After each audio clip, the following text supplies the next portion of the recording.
Sugarcane is a plant that helps make the sugar we use in our foods and drinks. It's a big deal because billions of tons of sugarcane are grown and harvested worldwide to make sugar.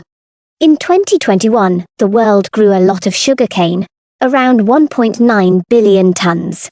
The top sugarcane growers were Brazil, India, China, Thailand, and Pakistan, with Brazil leading the way. Each hectare of sugarcane gives about 60 to 70 tons on average. But this can change due to the weather and how it's farmed. People worldwide eat sugar, with an average person consuming roughly 23 kilograms, about 51 pounds, per year. Yet, this amount can differ from one place to another. Growing sugarcane is like growing a tall grass. It needs a lot of sunshine and rain to grow well. Sugarcane is usually planted in fields. As the months go by, sugarcane grows tall with big green leaves. It can reach heights of 6 to 19 feet. When it's ready, it's time to harvest the sugarcane. Harvesting sugarcane is a bit of hard work.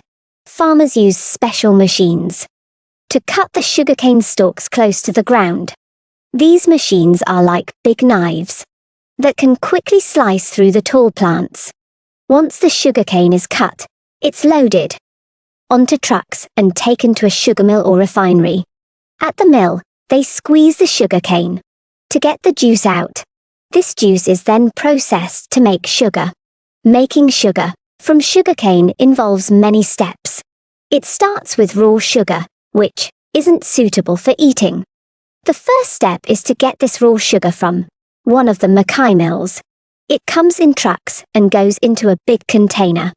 Then, it's sent to the sugar refinery at a rate of 55 to 60 tons per hour. To refine the sugar, they mix the raw sugar with hot syrup called raw wash, creating a mixture called magma. This mixture is spun really fast in a machine to separate the sugar from the syrup.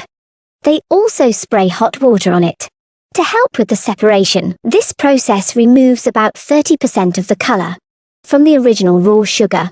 The remaining sugar crystals are mixed with hot water to make a liquid with about 65% sugar. They remove any big particles and then add lime and special acid to it. This makes impurities stick together and float to the top. Once they remove this floating layer, they have clear liquid. To make the sugar even cleaner, they heat it more and pass it through sand and gravel filters before using activated carbon columns to remove more color. They always check the color of the liquid to make sure it meets their standards.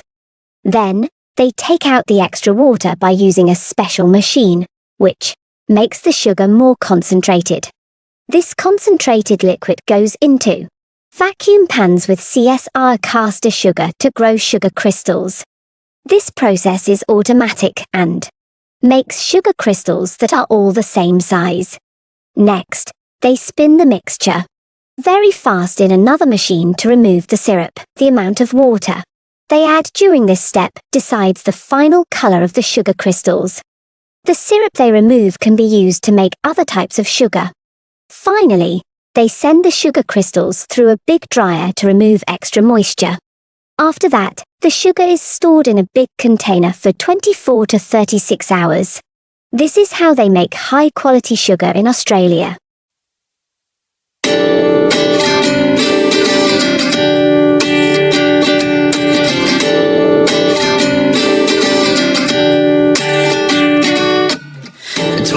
And I find myself wondering what did happen to the last 10. I ran away with my life, fast forward, never turn back again. It's kind of funny that the more we pass time, the more we need to set the rewind. And 19 was the year I had to leave you, but now I'm seeing all the signs.